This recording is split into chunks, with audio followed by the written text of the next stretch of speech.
Episode 6, Jonathan Reynolds, Titus Talent Strategies. Welcome to Gut Plus Science. Analytics about people. Insights for executives. Truth you can act on. A high-energy, fast-paced, results-oriented exchange featuring employee engagement evangelist and CEO, your host, Nikki Llewellyn.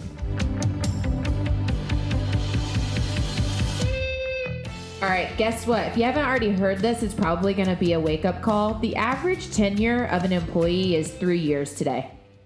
Wow. So everything is rapidly changing, including the fact that the lifespan of how long our employees are in our organization is just so dramatically different than the way that it was in the past. And how do we embrace that and realize we don't have to be the norm, but if that is going to be the norm in our organization, how do we maximize that? So I've got a great guest today on the show to be able to share what he's doing. He's growing a company at like 10x speed and is a culture evangelist, a keynote speaker globally, and has been running companies in the recruiting industry for nearly 20 years. As CEO of Titus Talent Strategies, I want to welcome Jonathan Reynolds to the show, and we're going to dive right into this question around maximizing the employee experience and embracing the fact that the average lifespan is a lot shorter than it used to be. Tell us, Jonathan, what are you doing to maximize your employee experience at Titus Talent Strategies? I love people. Probably about 20 years ago when I kind of started into my career in people space, and I thought, okay, I love people. I love sales. How do I do this? I get to sell people legally in the recruiting industry and the talent space.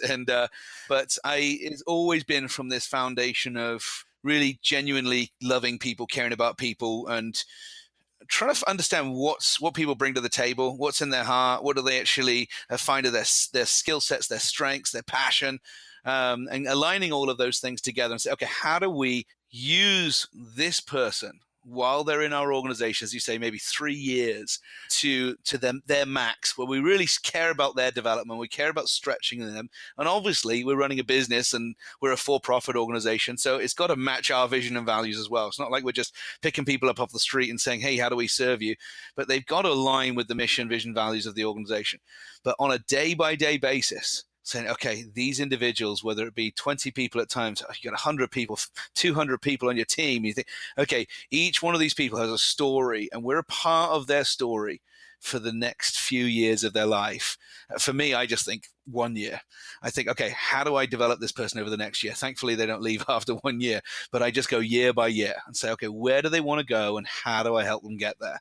And we let that flow through our whole organization through managers. And there's only so much you can carry your weight of, the kind of the burden of leadership. It could really, when you start talking about balance, I have known times of intense anxiety when I take on this giant weight of feeling all of the responsibility of not just employees or team members, but all of their families that follow them. It can be overwhelming for sure. And I wouldn't say I've mastered the art of this, but definitely growing every day. That's awesome. And I'd love to dive in a little bit more to how do you empower your leaders? Like, I know one of your leaders that works out of the Indianapolis community that is just awesome. I mean, he seems to be just inspiring people to that same level that you are. How do you break it down to be able to like empower these other leaders that are working underneath you to bring that same, I guess, force and system to develop the people that are with them? Is this like a real systematized thing? Is this something that you make suggestions on how often they meet? Can you break that down for people that are wondering how to do this in their organizations? One of the things we talk about is the Titus utopia. Okay, we've learned a lot and we want to keep growing. We love who we are as a company, but we know that it's going to keep adapting and growing and will evolve. Okay, I certainly won't take credit for it. We've become who we are by gathering lots of wisdom and inspiration, some grand ideas from other companies, other people, books, proverbs, whatever, and just saying, okay, we don't have it all together, but we really are committed to having a great company culture. And so a number of years back, I took the small group of people and said, okay, what really defines us? And just asked them for different adjectives that really make us us. Because we were kind of like looking at it saying, okay, if we're going to keep growing, and we've grown really fast as a small group of people, but we're going to keep growing, what do we want the sound of Titus to be? What do we want the experience of Titus to be? What do we want when people come into our organization to join the team? that we automatically, we can choose to trust them because we know they're of the same culture, I guess, having the same values. And so I just asked everyone for these different adjectives, and we sort of played around with them. And that's how we kind of established what our values were. We said, okay, we're calling these lived values because we will live them every day. They're not core values that are buried at the bottom of your website or in the employee manual, and nobody knows what they are. We said, okay, we're going to be committed to hiring people based on these values. And so they are completely threaded through our interview process. We're going to reward and promote people based on these values. And so performance is in there, absolutely. And it defines what we mean by that type of performance. But it's something that goes through everything in our organization. And we want every individual on the team to experience it every day. So we talk about how are those values displayed every single day.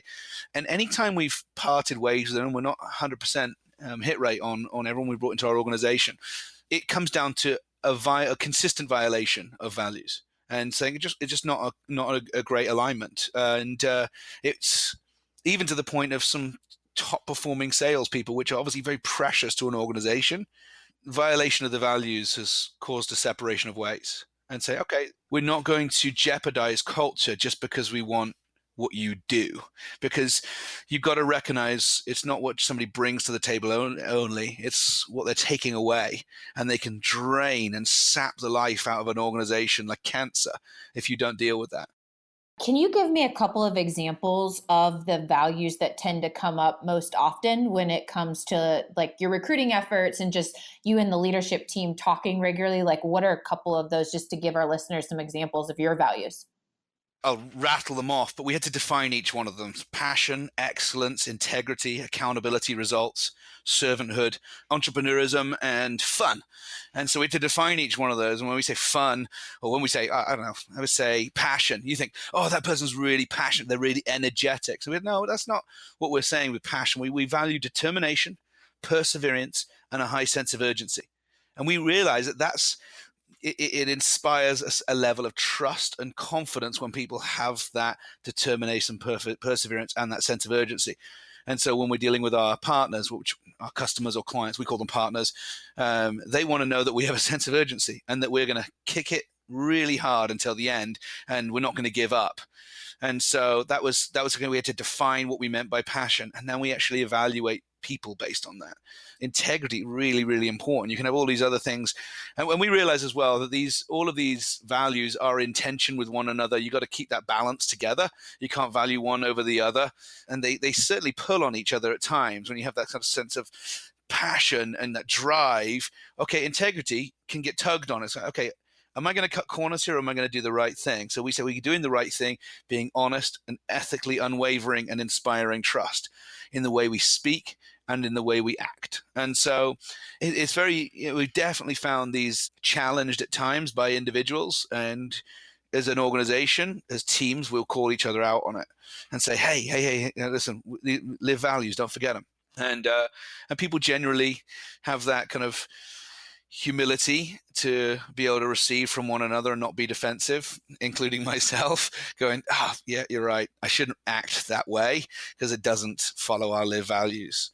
And the things that I'm challenged by our values. And you think, really, you're not the model of all of those? No, it's things that we partly what we aspire to. We want every experience with people inside the organization and outside the organization to experience these things tangibly. Yeah, that is so great. I work alongside a friend of mine that is a culture speaker, and I always hear her talk about everyone's culture is unique, which you and I both know, but it is the agreed upon norms that a leadership team can rattle off the top of their head and uses to assess every scenario to make the right decisions.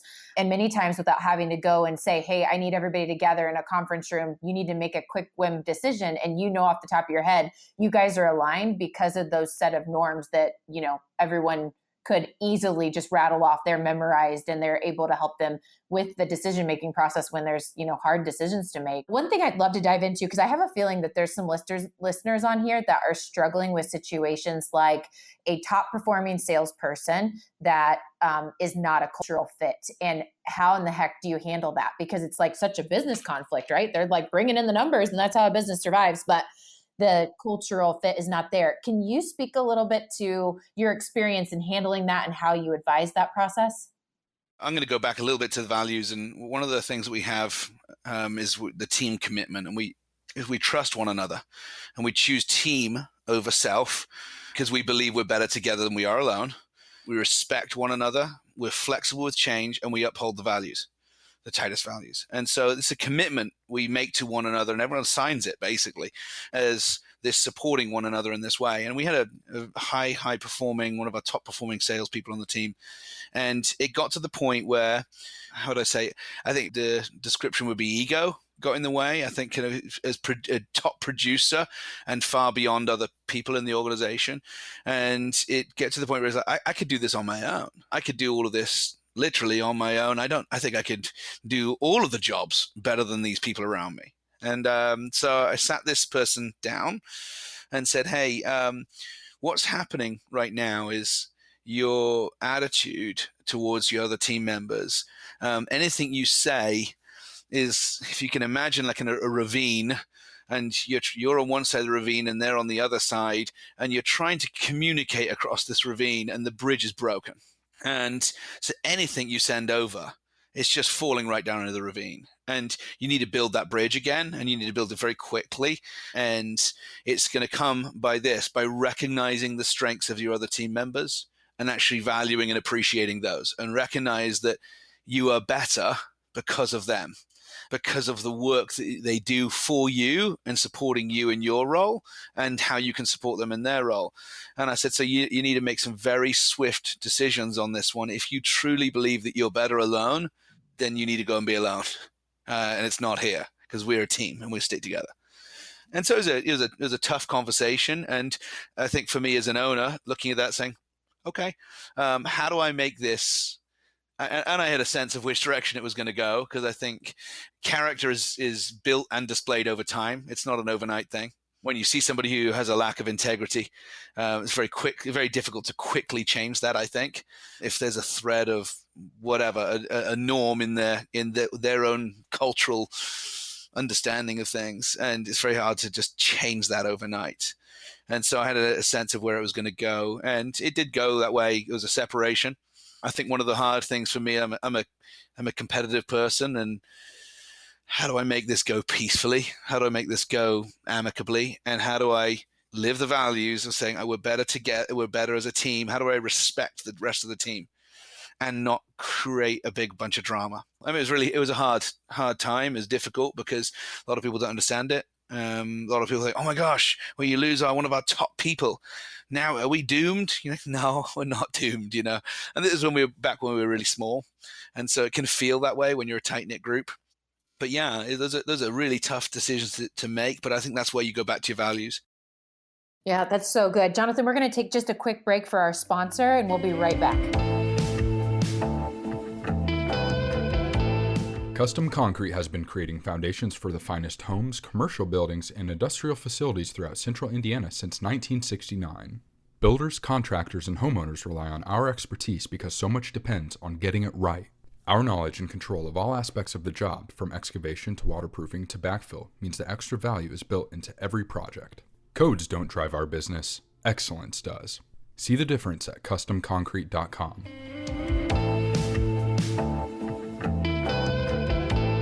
All right, Jonathan, welcome back to the show. So what are your thoughts on, if for some people out there that are dealing with having a tough conversation that they know in their gut, they've seen maybe some data, they know they need to have it. What are your thoughts on taking those first steps of having that conversation, that tough conversation? Avoid generalities and be really specific on attitudes and behaviors, and have examples.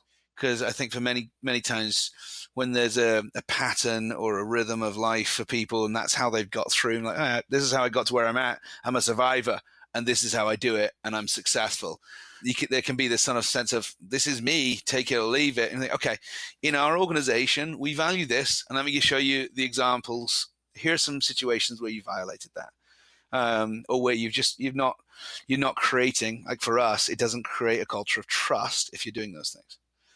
So, because people don't know where you're at and your angle that you're coming from, et cetera, et cetera. Here are some examples, and give some really specific examples and be ready to talk them through. If somebody else has shared those, it's another one of those challenges where somebody in the organization comes and say, this person's acting like this. I'm like, okay.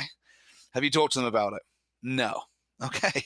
Then you need to talk to them about it, because if I go to them, I don't have the example, and I will use a specific example, and I'm going to have to use your example that you just gave me. And I will have to tell them it's you. And that's not a healthy culture either. So I'm asking you to go back to that person and talk to them directly. And you've got 24 hours to do it, because we're not going to allow this to keep going through the organization, and I don't want you to talk to anyone else between now and then. I want you to go straight to them. I don't want you to talk to anyone else about the situation. Just go talk it through. If it doesn't work out well, as you suspect, then I'm happy to get involved, or you can have their manager get involved, or whatever. But actually really dealing with those situations in a way that's just stops that kind of water cooler talk of, oh, this person's really difficult, this person, they're like this, oh, did you hear what they said to me, do you see them in that meeting? We just don't allow that. The meeting ends and then two people sidebar and talk about the meeting. It's a waste of time. If we added up, I bet it'd be so shocking if you added up how much time in an organization gets wasted by that. And so at the end of the meeting, just hush it through and say, okay, anyone got any issues with any of these things? If you do, I want you to speak now, because I value your voice. Doesn't mean we're all going to go with your opinion, but speak up right now. You bring such an authenticity, you are just real. And that in everyone I know that I work with at Titus Talent Strategies shows up that way. Just fun, loosen the suit and tie, just be real, be human beings, be family, and do business together and have real conversations. Like, you do that better than just about anyone I know. And I know a lot of people struggle with having those critical or deeper conversations. And what I feel like you're sharing with us is, it's pretty simple. You go and talk about it and talk facts and work through solving it with some core values and some standards involved, which is fantastic.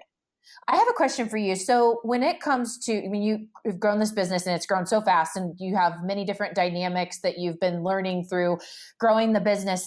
When it comes to like coaching and mentoring, I want you to talk about that on two sides. One, do you have an outlet for you, and what would you recommend in that area of being a CEO and having an outlet? And then also for your people, like, how do you instill like a coaching, mentoring environment for them throughout Titus Talent Strategies?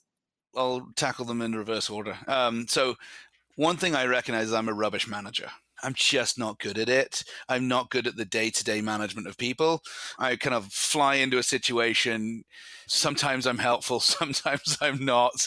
And just recognizing, okay, I'm just not gifted at that. And I know that I can grow in it, which would lead on to the second, your first question about getting coaching and mentorship for myself. But one of the things which I recognize as well, we have a young culture, young company, and inexperienced, and in many ways. So when it comes to management and leadership, many of our team members, their first leadership or management role. And well, that causes some problems, right? I'm saying I'm not a good manager, and a lot of these people are in their first leadership management role. I am thankful for my business partner, who's the president of the company, who's got years on me and brings some great wisdom to the table.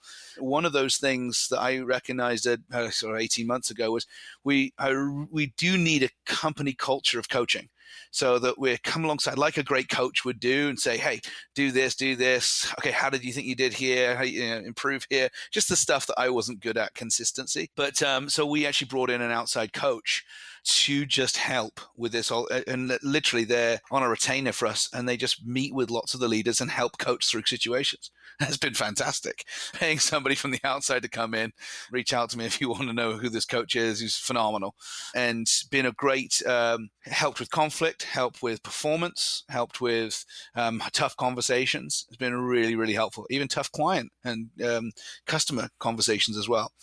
And just helping around those things. So recognizing some of your weak areas, I think, is really important, and being okay with your weakness. But I think for me is we have this people first, people, then partners who are our customers, people, partners, then profits, in that order of priority. Sometimes what's best for the people is not me or what we have. And so making the investment in the people and bringing in the area that I'm not good at doing, and we don't have the strength on our team. And I think, okay, I really, it's very important. That's great. Really good advice. And I think you've been part of some different roundtable type forums and things like that where you've participated over time, like a YPO participation, things like that. Any suggestions for CEOs out there as far as like being in those, I want to call it like a mastermind forum and how that's helpful for the business? Yes, I am not actually. I'm not a member of any of those organizations.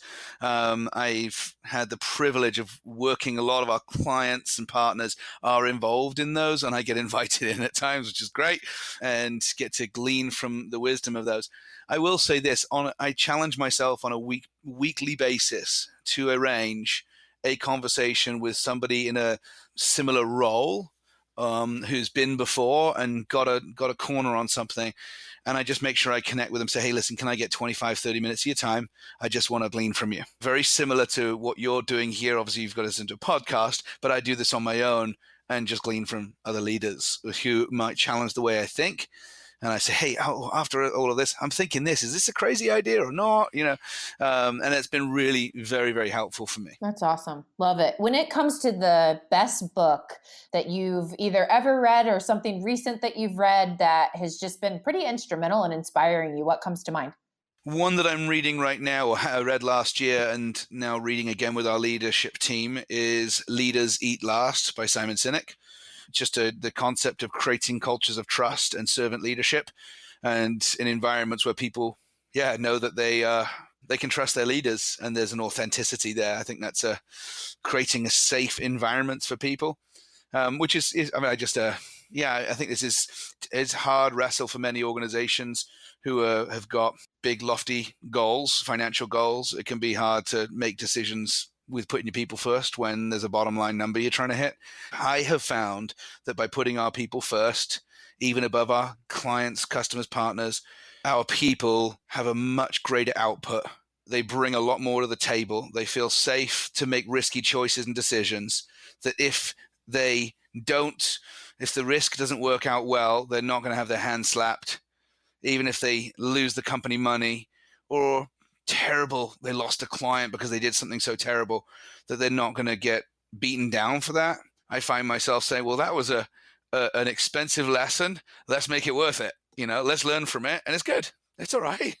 I mean, goodness me, I've made plenty of mistakes in my life. I heard recently anecdotal story of somebody was not hitting their quota, and manager said, hey, what's going on? And I don't know. I'm just not hitting the numbers. I'm really scared. What are you scared about? I'm scared of, essentially, dig down, scared of failure.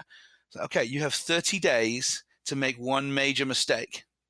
And if you don't, this is your formal written, I'm going to put this in writing, is a written performance improvement plan.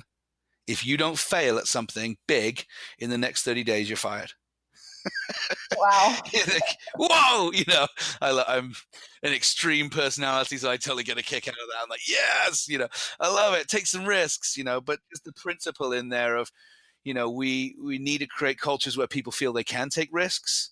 Otherwise, there's just a lack of creativity. And for one of our live values is that entrepreneurialism, and which means not just be wild and take a risk, but it actually means to carry the weight of responsibility. One of the part of the roots of the word, a French word, is to carry the weight of responsibility. But it means taking a risk and being willing to carry it on your shoulders. And we're okay with people failing. It's a I would say there's a celebrated thing in the organization. Like, hey, that's okay. It's okay. Let's learn from it and move forward. Great share. Jonathan, we're heading into really up against our time. It always flies by. I've got a question for you because you were alluding to this, and I just wonder how you define it. So I know that you're really big on creating this culture, and we've had conversations on employee engagement. How do you define employee engagement, and how does that relate to culture? The classic engagement is not happiness. Giving a $10,000 boost in income doesn't actually increase employee engagement. And so it's interesting to see some of those things. I think it's one of those things that we're constantly looking at and constantly investing. We just partnered with a company called Amplify to help us understand what engagement really was defined as and how to understand really what's going on and diagnose where our strengths are and where the areas of opportunity to grow and invest more in that, which has been really helpful. Yeah, I think there's one way is with some kind of a anonymous assessments, but knowing your people is really important. For me, is every time I'm getting to time with individuals in our organization, I really want to understand who they are outside of work. Not just like, hey, what did you do over the weekend? But what are the things that why did they choose to work at Titus? Talent. Why do they choose the role that they're in?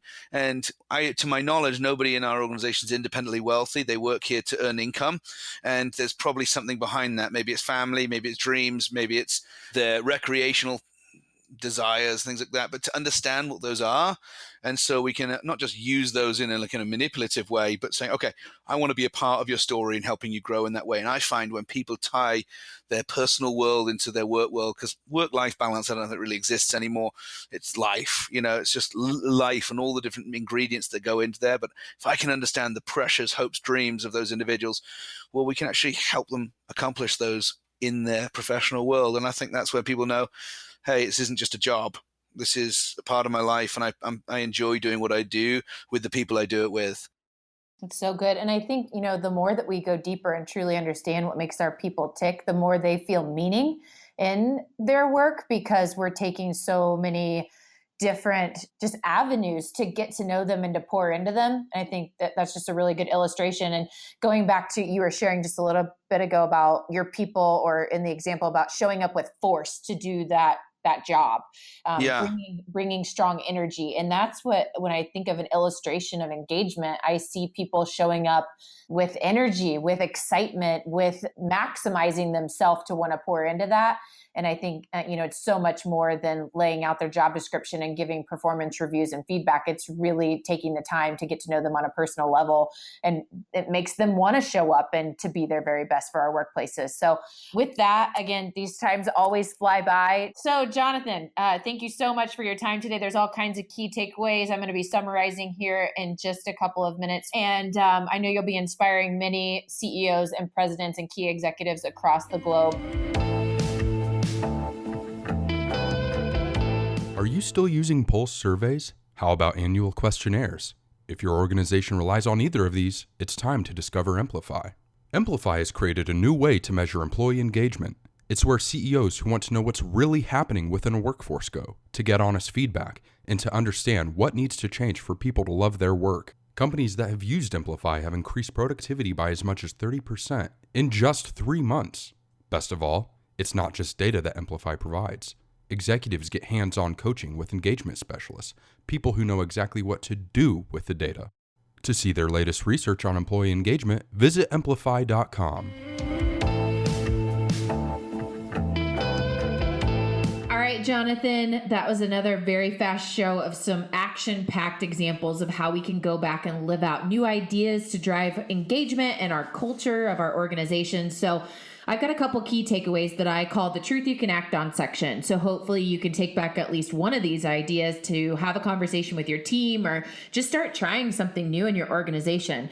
So first of all, what about your culture code, or how do you define your culture with like a set core list of values, if you will?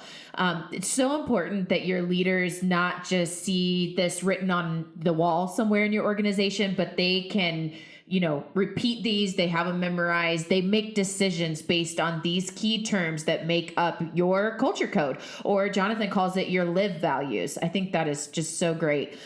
Number 2, so when having tough conversations, which are so crucial to have, it's one of those things that no one loves to have them, but we can't put them off.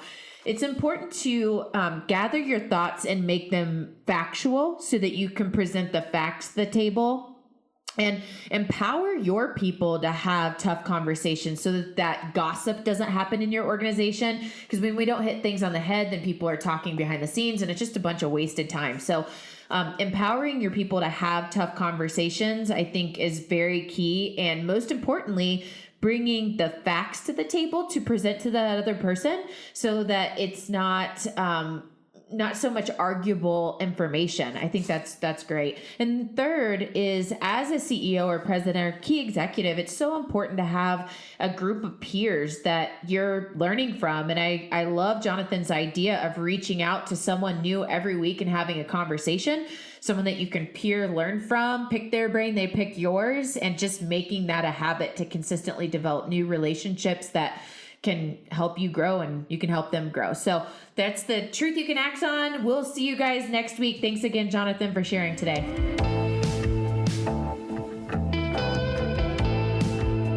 Did we get that? Did we just change the world?